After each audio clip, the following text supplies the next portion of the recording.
उत्तर प्रदेश के लोकप्रिय राज्य मंत्री माननीय सतीश शर्मा जी, उत्तर प्रदेश युवा मोर्चा के अध्यक्ष आदरणीय प्रांशुधर द्विवेदी जी, बीकापुर विधानसभा के लोकप्रिय विधायक डॉक्टर अमित सिंह जी, रुदौली के लोकप्रिय विधायक आदरणीय रामचंद्र यादव जी, अयोध्या के लोकप्रिय विधायक माननीय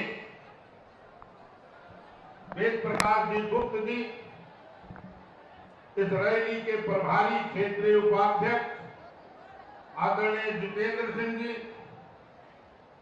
जिला पंचायत अध्यक्षा आदरणीय रोली सिंह जी, अयोध्या नगर निगम के सम्मानित महापौर आदरणीय गिरीश भट्ट त्रिपाठी जी, डॉक्टर हरिओम पांडे जी, जिला अध्यक्ष द्वय संजीव सिंह जी, अभिषेक मिश्र जी, अयोध्या लोकसभा के रैली के संयोजक ओम प्रकाश जी, आदरणीय कमलेश श्रीवास्तव जी, पूर्व विधायक आदरणीय गोरखनाथ बाबा जी,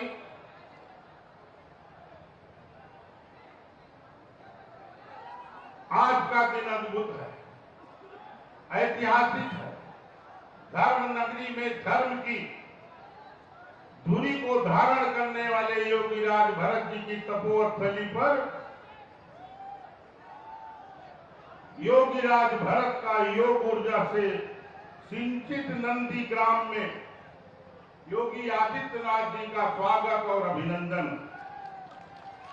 यह घड़ी योग से योग के संयोग का है। नंदी ग्राम की माटी सनातन संस्कृति के लिए चंदन है। यहाँ की मिट्टी को माथे पर तिलक के रूप में लगाना चाहिए। भरत जी प्रेम, भाव और त्याग की प्रतिमूर्ति है।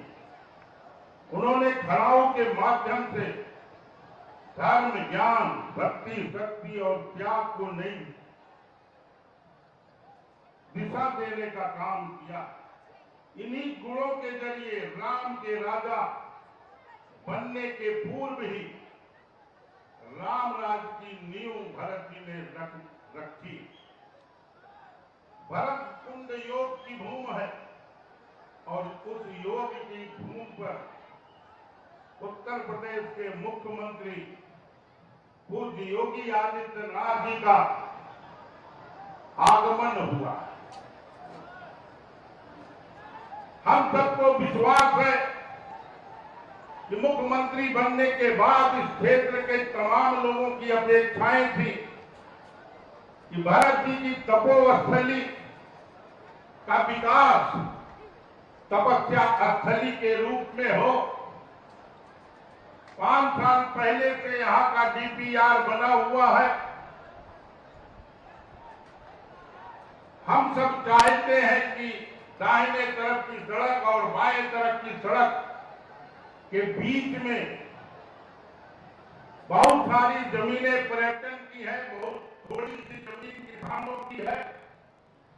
पूरी जमीन किसानों की सहमति से लेकर के एक सुंदर दिव्य तपोस्थली के रूप में इसका विकास हो, क्योंकि भरत जी की यह स्थली,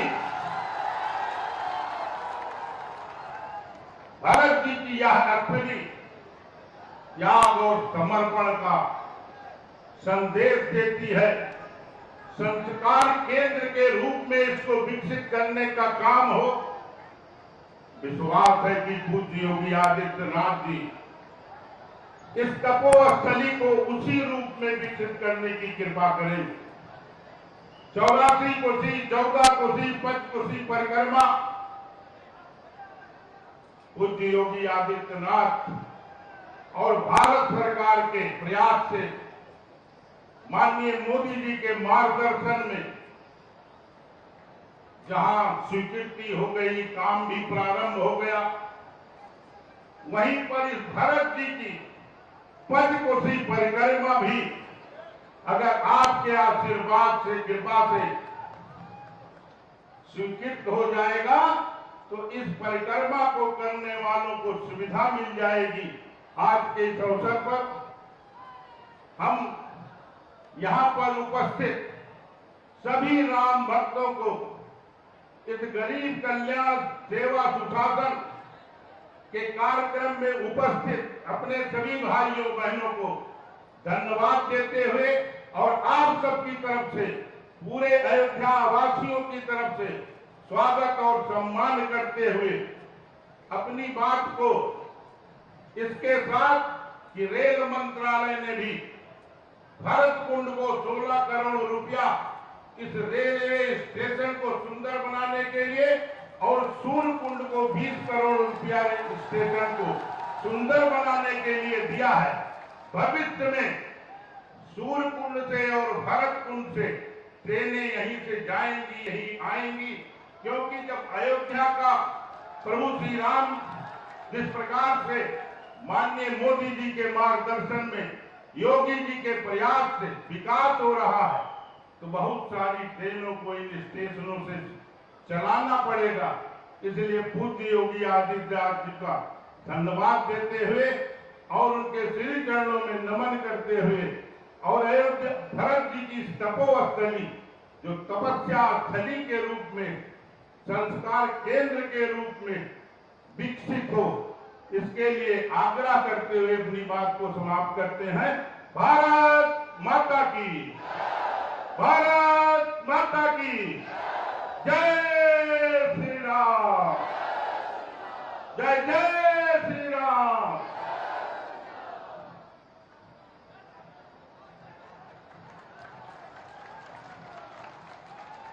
बहुत बहुत धन्यवाद माननीय आपके स्वागत उद्बोधन के लिए। अब मैं बहुत ही आदर के साथ हमारे बीच मंचासीन है माननीय मंत्री कृषि, कृषि शिक्षा एवं अनुसंधान माननीय श्री सूर्य प्रताप शाही जी से अनुरोध करूंगी कि अपने उद्बोधन से हमें कृतार्थ करें। भारत माता की, भारत माता की जय श्री राम। और तेज भगवान श्री राम की धरती और महात्मा भरत जी की ये तपस्थली, इसकी आवाज जय श्री राम की बहुत ऊंची आवाज में जाना चाहिए। बोले जय श्री राम, जय श्री राम। भारत माता की सेवा सुशासन और गरीब कल्याण के इस भरत कुंड पर आयोजित इस रैली के आज के मुख्य अतिथि उत्तर प्रदेश सरकार के लोकप्रिय मुख्यमंत्री गोरखनाथ पीठ के पीठाधीश्वर पूज्य योगी आदित्यनाथ जी महाराज जी, उत्तर प्रदेश सरकार के राज्य मंत्री माननीय सतीश शर्मा जी, इस क्षेत्र के लोकप्रिय सांसद मेरे अभिन्न मित्र और उत्तर प्रदेश की विधानसभा में और सरकार में साथ रहे मंत्री आदरणीय श्रीमान लल्लू सिंह जी, इस क्षेत्र के लोकप्रिय विधायक डॉक्टर अमित सिंह चौहान जी, माननीय विधायक रामचंद्र यादव जी, माननीय विधायक वेद प्रकाश गुप्ता जी, विधान परिषद के माननीय सदस्य हरिओम पांडे जी, नव निर्वाचित विधान परिषद के सदस्य आदरणीय पदम सेन चौधरी जी, जनता युवा मोर्चा के प्रदेश अध्यक्ष और विधान परिषद के सदस्य प्रांशु दत्त द्विवेदी जी, अभी अयोध्या महापालिका के महापौर के पद पर जिन्हें रिकॉर्ड मतों से जनता का आशीर्वाद प्राप्त हुआ है, ऐसे आदरणीय महंत गिरीशपति त्रिपाठी जी, जिला पंचायत की अध्यक्षा श्रीमती सुरोली सिंह जी,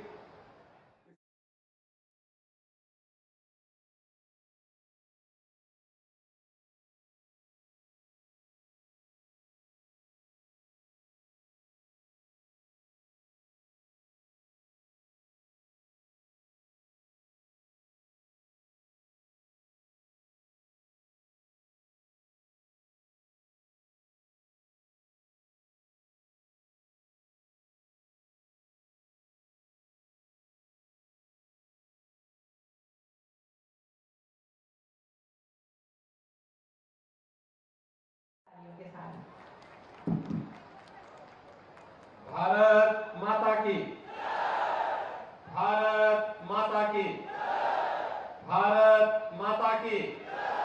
वंदे वंदे वंदे।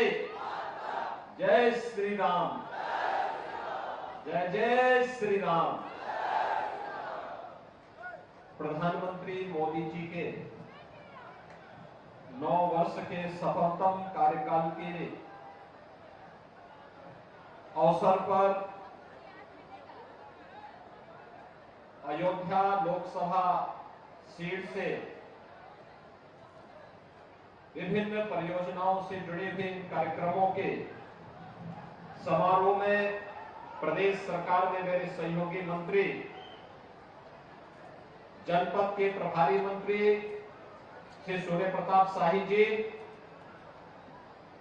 प्रदेश सरकार में राज्य मंत्री श्री सतीश शर्मा जी, लोकप्रिय सांसद श्री लल्लू सिंह जी, अयोध्या के महापौर महंत गिरीशपति त्रिपाठी जी, जिला पंचायत अध्यक्ष श्रीमती रोली सिंह जी,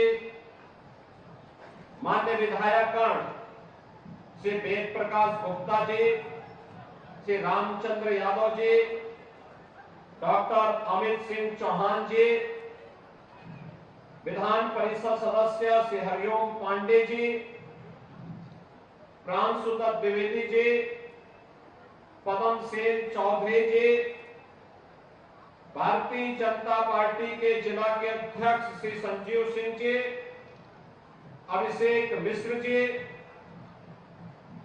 जितेंद्र सिंह जी, आज के इस कार्यक्रम में उपस्थित अयोध्या लोकसभा सीट से जुड़े हुए सभी उपस्थित भाइयों बहनों, प्रधानमंत्री मोदी जी के 9 वर्ष के सफलतम कार्यकाल के अवसर पर आयोजित आज की सभा के अवसर पर प्रभु श्री राम से आदरणीय प्रधानमंत्री मोदी जी के स्वस्थ और दीर्घ जीवन के साथ ही उनके यशस्वी कार्यकाल के लिए प्रार्थना करते हुए उनका मार्गदर्शन और नेतृत्व भारत को निरंतर प्राप्त होता रहे, इसकी प्रार्थना करते हुए आप सभी को मैं हृदय से अभिनंदन करता हूं। आप सभी जनता जनार्दन का स्वागत करता हूं। भाइयों बहनों, मैं आप सबके प्रति आभार व्यक्त करता हूं कि अभी हाल ही में संपन्न हुए नगर निकाय चुनाव में अयोध्या में महापौर के साथ ही विभिन्न नगर निकायों में आपने उत्साह से भाग लेकर के डबल इंजन सरकार पर विश्वास किया और इसीलिए डबल इंजन की भारतीय जनता पार्टी की सरकार आपके सहयोग से गांव हो या शहर, हर एक स्तर पर जन सुविधाओं और बुनियादी विकास की योजनाओं को लेकर के बिना भेदभाव के गरीब कल्याणकारी योजनाओं को समाज के प्रत्येक तबके तक पहुंचाने के लिए पूरी प्रतिबद्धता के साथ कार्य कर रही है। आज उसी श्रृंखला में 1000 यानी लगभग 2000 करोड़ रुपए की परियोजनाओं का लोकार्पण और शिलान्यास अकेले अयोध्या लोकसभा सीट के अंदर हो रहा है। इसके लिए मैं आप सबका हृदय से बधाई देता हूं, आपका अभिनंदन करता हूं। भाइयों बहनों, आज हमारी अयोध्या दुनिया की सबसे वैभवशाली नगरी बन रही है और ये जनपद सबसे वैभवशाली जनपद बन रहा है। एक बार फिर से अयोध्या त्रेता युग की याद दिला रहा है, जब राम राज्य की परिकल्पना को जब साकार किया गया था प्रभु श्री राम के द्वारा। आज उस ओर न केवल अयोध्या जा रही है बल्कि पूरे देश को प्रधानमंत्री मोदी जी के नेतृत्व में एक नई प्रेरणा भी दे रही है। ये वही अयोध्या है 6 वर्ष पहले जिसका नाम लेने पे लोग संकोच करते थे। और आपने देखा होगा, मुझे लगता है हर महीना 1.5 महीने में तो मैं स्वयं ही यहां आ जाता हूं। मैं कल दोपहर के बाद यहां आ गया था, देर रात्रि 12 बजे तक यहां की विकास की परियोजनाओं को देखता रहा। आज सुबह पूज्य संतों के साथ बैठक करके और अभी आपके साथ संवाद बनाने के लिए महात्मा भरत की इस पावन साधना स्थली का दर्शन करने के लिए मैं आया हूं। भाइयों बहनों, महात्मा भरत का चरित्र हर भारतवासी को एक नई प्रेरणा प्रदान करता है। भाई का भाई के प्रति किस प्रकार का संबंध होना चाहिए, एक शासक का प्रजा के प्रति क्या दायित्व होना चाहिए, जिस सादगी के साथ अपने शौर्य और पराक्रम का परिचय देकर के उस कालखंड में प्रभु श्री राम के ब्रह्मन्यायी के रूप में महात्मा भरत ने एक आदर्श हम सबके सामने रखा, यह भूमि उसकी साक्षात प्रतीक है। और आज मुझे महात्मा भरत की इस पावन साधना भूमि को देख करके दर्शन करके मैं अपने आप को गौरवशाली महसूस करता हूं, गौरवान्वित महसूस करता हूं। मैं इसके लिए आयोजकों को हृदय से धन्यवाद देता हूं। भाइयों बहनों, कल रात्रि को 11 बजे मैंने सूरज कुंड को देखा है। मुझे याद है आज से 3 वर्ष पहले सूरज कुंड में जब मैं गया था, 4 वर्ष पहले जब गया था, बड़ा जर्जर था, अव्यवस्था थी, पानी सड़ रहा था, कोई पुरसा हल नहीं था। और कल रात्रि को भरत कूप को जब मैंने सूरज कुंड को देखा तो वास्तव में सूरज कुंड ने एहसास करा दिया कि यही अयोध्या रहेगी, इसी प्रकार से अयोध्या बनेगी। आप में से कितने लोग सूरज कुंड गए हैं? अच्छा लगा है ना जो नया बना है? एक बार जाइए और मैं यहाँ के सांसद जी से, विधायक जी से, सभी मान्य विधायकों से, महापौर जी से, जिला पंचायत अध्यक्ष जी से कहूंगा कि इन सबको ले जाकर के वहां पर 8 बजे ले जाकर के लाइट एंड साउंड का कार्यक्रम भी दिखाने का कार्यक्रम करेंगे तो आप देखेंगे कितना क्या बदल रही है लोग। इधर पिछले 3 महीने के अंदर गुप्तार घाट में कितने लोग गए हैं? आप लोग जो जितने पुरुष हैं तो गए, लेकिन इन माता और बहनों को क्यों नहीं लेके गए? इनको भी ले जाकर के दिखाओ वहां पर प्रभु श्री राम से जुड़े हुए एक अन्य क्षेत्र को जो आज से 5 वर्ष पहले, 6 वर्ष पहले पूरी तरह वीरान पड़ा हुआ था। आज आप देखिए क्या चमकता हुआ दिखाई दे रहा है। गुप्तार घाट और उसके आसपास के दृश्य को जाकर के देखिए, ये नई अयोध्या के कुछ चित्रण है। और आज मैं यही कहने के लिए आया हूं, अयोध्या नगरी को दुनिया की सबसे सुंदर नगरी बनाएंगे ही, और भरत कूप का भी विकास सूरज कुंड की तर्ज पर करेंगे। उसी प्रकार से महात्मा भरत के यहाँ साधना स्थली को लाइट एंड साउंड कार्यक्रम के माध्यम से प्रस्तुत करेंगे। तालाब का सुंदरीकरण होगा, जो यहां पर लोग निवास कर रहे हैं उनका पुनर्वास होगा। पूरी जमीन को सुरक्षित रखते हुए एक बार फिर से त्रेता युग की ओर इसको ले जाने का कार्य किया जाएगा। अभी थोड़ा प्रारंभिक रूप में अयोध्या में कार्य चल रहा है ना, तो बहुत सारे लोगों को परेशानी हो रही होगी आने जाने में। लेकिन भाइयों बहनों, किसी बड़े लक्ष्य को प्राप्त करने के लिए प्रारंभिक कठिनाई और चुनौती को तो झेलना ही पड़ता है। आप देखना अगले 4 महीने 6 महीने के अंदर अयोध्या की सड़कें ऐसे लगेंगी जैसे दिल्ली के राजपथ की सड़कें हैं। और उसका नाम हमने रामपथ ही रखा है, तो उसी नाम के नाम पर रामपथ। और हनुमानगढ़ी के पीछे से सुग्रीव किला के पास से राम जन्मभूमि के लिए, श्री राम जन्मभूमि के लिए जो मार्ग जा रहा है भक्ति पथ के रूप में फर्स्ट क्लास मार्ग बनने जा रहा है। इतना चौड़ा मार्ग अयोध्या में इससे पहले इतने चौड़े मार्ग थे ही नहीं, अब बनाए जा रहे हैं।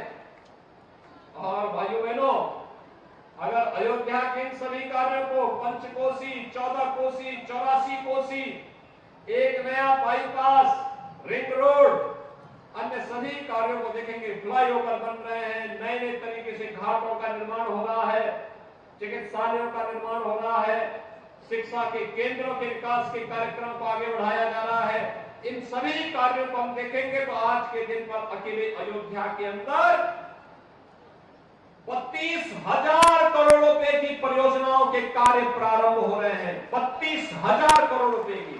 भाइयों बहनों, जिस दिन 32,000 करोड़ रुपए की परियोजना के कार्य जमीनी धरातल पर उतरेंगे, अयोध्या दुनिया की सुंदरतम नगरी के रूप में रहेगी। और तब उस समय आप देखेंगे जब जनवरी में प्रधानमंत्री मोदी जी के कर कमलों से स्वयं रामलला 500 वर्षों के बाद अपने स्वयं के मंदिर में विराजमान होंगे तो भाइयों बहनों दुनिया अयोध्या की तरफ आकर्षित होगी, लालयित होगी।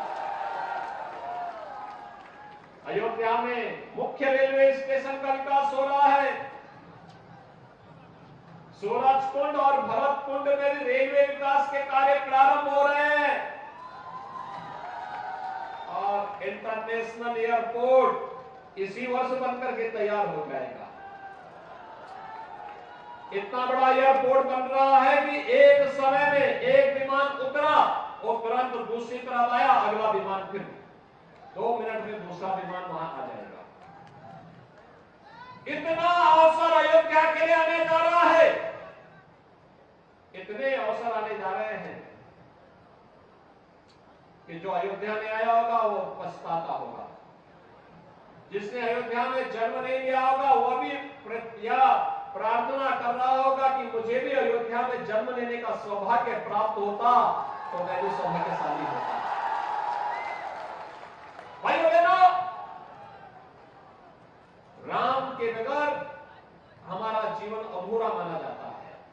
प्रभु श्री राम को हम लोगों ने जिस रूप में देखा है, पूजा है, उनकी भक्ति की है और भक्ति साकार रूप से अब हम सबके सामने रामलला के रूप में मंदिर निर्माण के कार्य के साथ ही विराजमान होकर के हम सबको दर्शन देंगे। ढेर सारे कार्यक्रम चल रहे हैं। 32,000 करोड़ रुपए के परियोजनाएं तो ऐसी हैं जिन पे कार्य चल रहा है और बहुत सारी योजनाएं ऐसी हैं जिन पर अभी कार्य प्रारंभ होने के लिए हम लोग स्वीकृति देने जा रहे हैं। इतने बड़े परियोजनाएं देश के अंदर किसी और के एक नगर में, एक जनपद में नहीं चल रही होगी। और इसमें भाइयों बहनों, आज मैं आपके पास आया हूं प्रधानमंत्री मोदी जी के नेतृत्व में, उनके यशस्वी नेतृत्व में अयोध्या का, काशी का, मथुरा, वृंदावन का, प्रयागराज का, कुशीनगर का, श्रावस्ती का, सुख तीर्थ का, नेमिष तीर्थ का, इन सब का विकास हो रहा है। विकास के लिए पैसे की कमी नहीं है। पैसे की कमी तब होती थी जब सरकारी खजाने पे डकैती डालने वाले लोग सत्ता में बैठ करके परिवारवाद और जातिवाद के हमले सामना करते थे, तब पैसे की कमी होती थी। हमारे लिए तो कौन है? हमारे लिए तो ये जनता जनार्दन ही परिवार है, प्रदेश ही परिवार है। जो डकैती डालते थे उनकी डकैती को रोक करके उस पैसे को हम डाइवर्ट करते हैं विकास के लिए, और वही पैसा आज विकास में लग रहा है, उपचार में खर्च हो रहा है, गरीबों के लिए मकान में खर्च हो रहा है, गरीबों के शौचालय में खर्च हो रहा है, बिजली कार्य के सुदृढ़ीकरण के लिए खर्च हो रहा है, हर घर नल की योजना के रूप में पैसा लगाया जा रहा है, किसानों की आमदनी को बढ़ाने में लगाया जा रहा है, बेटियों की पढ़ाई में पैसा लगाया जा रहा है, नौजवानों के रोजगार में लगाया जा रहा है, अच्छे विश्वविद्यालय, अच्छे महाविद्यालय, अच्छे टेक्निकल इंस्टीट्यूट स्थापित करने में पैसा लगाया जा रहा है, और आज इसलिए विकास दिखता है। इसके बारे में कोई प्रश्न नहीं खड़ा कर सकता है। हाँ, टाइम का हो सकता है, कोई कार्य जिस स्पीड से चलना चाहिए हो सकता है स्पीड में कम या ज्यादा हो सकती है, हर व्यक्ति एक जैसी क्षमता का नहीं हो सकता। लेकिन भाइयों बहनों, अब अयोध्या के साथ कोई अन्याय नहीं कर सकता, अब अयोध्या का नाम लेने में कोई संकोच नहीं करता है, और अयोध्या आने के लिए तो अब कौन है जो ललायित न होता हो। आपने बंधु सिंह जी को पहले सांसद बना दिया, अब हर व्यक्ति अयोध्या आने के लिए लालायित है। लेकिन आप चिंता मत करिए, अयोध्या के गौरव और अयोध्या के वैभव के साथ किसी के को खिलवाड़ करने की छूट नहीं देंगे। आज प्रधानमंत्री मोदी जी के नेतृत्व में भारत दुनिया की एक बड़ी ताकत के रूप में उभर रहा है। ये नया भारत है, वैश्विक मंच पर सम्मान पाता है।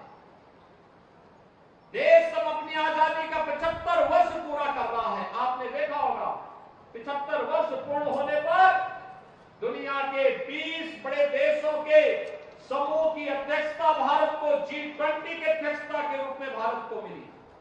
ये G20 के देश वही है भाइयों बहनों, जिनके पास दुनिया की 65% आबादी निवास करती है, जिनका दुनिया के 80% संसाधनों पर अधिकार है, जिनके पास दुनिया की 85% GDP है, और जिनके पास दुनिया का जो भी पेटेंट होता है, पेटेंट का 90% अधिकार जिन देशों के पास है वे G20 के देश कहलाते हैं।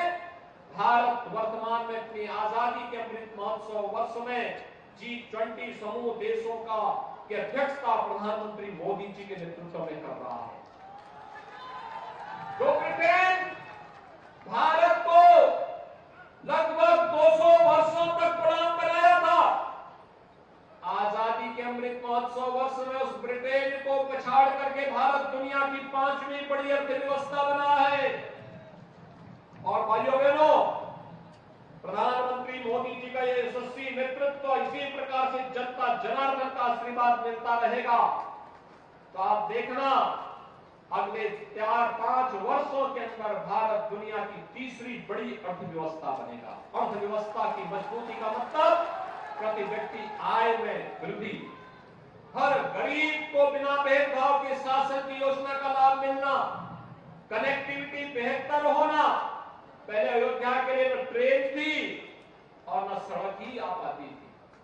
मुझे गोरखपुर से अयोध्या आने में 5 से 6 घंटे लगते थे, या लखनऊ से अयोध्या आने में 5 से 6 घंटे लगते थे। आज भाइयों बहनों, गोरखपुर से अयोध्या 1 घंटे में, लखनऊ से अयोध्या 1 घंटे में। एयरपोर्ट बनेगा तो एक बार फिर से त्रेता युग की याद को ताजा कर देगा, जब भगवान श्री राम पुष्पक विमान से अयोध्या आए होंगे ना लंका विजय के बाद। आज अयोध्या के हर वासी को विमान की यात्रा में देश और दुनिया का सैर करने का एक अवसर प्राप्त होगा। अयोध्या से कहीं की भी उड़ान अयोध्या से होगी। एक नया अयोध्या बनने जा रहा है। रेलवे की कनेक्टिविटी बेहतर हुई है। हर जनपद और हर कस्बा सिटी आज अयोध्या के साथ जुड़ना चाहता है। ये नई अयोध्या है। दीपोत्सव का अलग आनंद। इस बार दीपोत्सव होगा तो भाइयों बहनों लक्ष्य रखिए, 21 लाख दीप प्रज्वलित होंगे अयोध्या के अंदर। 21 लाख दीप, और अयोध्या के हर घर में जनपद के हर घर में दीप प्रज्वलन के कार्यक्रम होने चाहिए। राम जी की पेड़ी में भी होगा, नए घाट में भी होगा, हर मठ और मंदिर में भी होगा, सूरज कुंड, भरत कुंड, जितने भी घाट हैं इन सब में दीप प्रज्वलन के साथ साथ अयोध्या के हर घर में भी दीपों से प्रज्वलित होती हुई अयोध्या जगमगाती हुई दीपोत्सव की दिन दिखाई देनी चाहिए। अभी से इसकी तैयारी हो, एक बड़ा इवेंट बनाओ, अभी से तैयारी प्रारंभ कर दो। अगले वर्ष हमारे राम आने वाले हैं, अपने घर में विराजमान होने वाले हैं, अपने महल में विराजमान होने वाले हैं, अपने स्वयं के मंदिर में विराजमान होने वाले हैं और उसकी तैयारी दीपोत्सव के साथ हमारी प्रारंभ होनी चाहिए। एक लंबी श्रृंखला प्रारंभ होगी और उस कार्यक्रम के साथ जुड़ते हुए हम आगे बढ़ेंगे। भाइयों बहनों, जैसे वैश्विक मंच पर भारत की प्रतिष्ठा बढ़ी है, मैं चाहूंगा कि इस बार हमारे सांसद जी कोई राम जी की पेड़ी पर योग उत्सव के कार्यक्रम के साथ जुड़े, योग महोत्सव में, कोई सूरज कुंड में, कोई भरत कुंड में, और इन सभी कार्यक्रमों को हमें उत्साह के साथ आगे बढ़ाना चाहिए। 21 जून को योग महोत्सव का कार्यक्रम होगा, उस दिन भी हमें इन कार्यक्रमों के साथ जुड़ना चाहिए। अयोध्या फिर से दुनिया के आकर्षण का केंद्र बनेगी। आज इसीलिए प्रधानमंत्री मोदी जी के नेतृत्व में सुरक्षा की बेहतर स्थिति हुई है। भाइयों बहनों, भारत एक बार फिर से दुनिया के सामने मानवता के कल्याण का नेतृत्व करता हुआ दिखाई दे रहा है। दुनिया में संकट आता है, दुनिया भारत की ओर देख रही है, प्रधानमंत्री मोदी जी की ओर आशा भरी निगाहों से देखती है। ये नया भारत है और इस नए भारत के लिए हम सबको अपने आप को तैयार करना है। हम भी तैयार होंगे तब भारत शक्तिशाली होगा, दुनिया की सबसे बड़ी ताकत बनेगा। ये हर गरीब को मिलने वाली योजनाएं बिना भेदभाव के, हमने योजना मकान दिए, प्रदेश के अंदर 54 लाख गरीबों को मकान मिले। हमने जाति, मत और मजहब नहीं देखा। जो प्रदेश का नागरिक है, भारत का नागरिक है, उसको योजना का लाभ मिलना चाहिए। किसी गरीब की जाति नहीं पूछी, हर गरीब को शौचालय दिया, बिजली का कनेक्शन दिया, रसोई गैस का कनेक्शन निःशुल्क उपलब्ध करवाया, कोरोना कालखंड में फ्री में राशन की सुविधा का लाभ दिया। बड़े बड़े कार्य हो रहे हैं, highway, railway, waterway, airport, medical college. ये नए भारत की नई तस्वीर प्रस्तुत करता है। इसलिए भाइयों बहनों, जब सरकार भेदभाव नहीं कर रही है तो विकास कराने वाली, लोक कल्याण के लिए समर्पित और विरासत का सम्मान करने वाली सरकार हमें लानी ही पड़ेगी। और वह प्रधानमंत्री मोदी जी के नेतृत्व में वो सपना साकार हो रहा है। उस सपने को साकार होते हुए हम सब देख रहे हैं और इसलिए हम सब गौरवशाली, अपने आप को गौरवान्वित महसूस करते हैं कि हमने उस समय जन्म लिया, हमें उस समय उस कालखंड में कार्य करने का अवसर प्राप्त हुआ जब देश को प्रधानमंत्री मोदी जी का यशस्वी नेतृत्व मिल रहा है। हम काशी में काशी विश्वनाथ देख रहे हैं, धाम को देख रहे हैं और अयोध्या में रामलला के भव्य मंदिर के निर्माण कार्य के साथ साथ रामलला को अपने मंदिर में विराजमान होते हुए भी देखेंगे। मथुरा वृंदावन के सुंदरीकरण के कार्यक्रम को भी देख रहे हैं, तो प्रयागराज के कुंभ के भव्य और दिव्य कुंभ का भी आनंद ले रहे हैं। यही तो भारत है। और भाइयों बहनों, इसमें हम सबको मिलकर के कार्य करना होगा। आज मैं आपको जो लगभग 2000 करोड़ रुपए की परियोजनाएं आपको मिली हैं, ये 2000 करोड़ रुपए की परियोजनाओं के लिए एक बार फिर से अयोध्या वासियों को बधाई देता हूं, जनप्रतिनिधियों को धन्यवाद देता हूं, हमारे सांसद जी, विधायक जी, महापौर जी, जिला पंचायत अध्यक्ष जी, अन्य हमारे जनप्रतिनिधिगण, इन सबको मैं बधाई देता हूं। इन लोगों के द्वारा जो प्रयास और जो प्रस्ताव दिए जाते हैं, सरकार प्राथमिकता के आधार पर से आगे बढ़ने का कार्य करेगी। अयोध्या के विकास के लिए, प्रदेश के विकास के लिए पैसा कहीं आड़े नहीं आने वाला है। पैसा प्रदेश का, एक एक पैसा प्रदेश के विकास में ही खर्च होगा। और आज इसी संकल्प के साथ हम यहाँ पर आए हैं 9 वर्ष के यशस्वी कार्यकाल के लिए हर कार्यकर्ता घर घर जाकर के रथ जगाने का कार्य करे और 2024 में एक बार फिर से प्रधानमंत्री मोदी जी के नेतृत्व में दिल्ली में फिर से भारतीय जनता पार्टी की सरकार बने। इस संकल्प के साथ मैं एक बार फिर से इन सभी परियोजनाओं के लिए आपको बधाई देता हूं, अपनी शुभकामनाएं देता हूं और विश्वास व्यक्त करता हूं कि अगली बार जब आएंगे तो भरत कुंड सूरज कुंड की तरह जगमगाता हुआ दिखाई देगा। आप सबको मेरी शुभकामनाएं, बहुत बहुत बधाई, धन्यवाद, जय हिंद।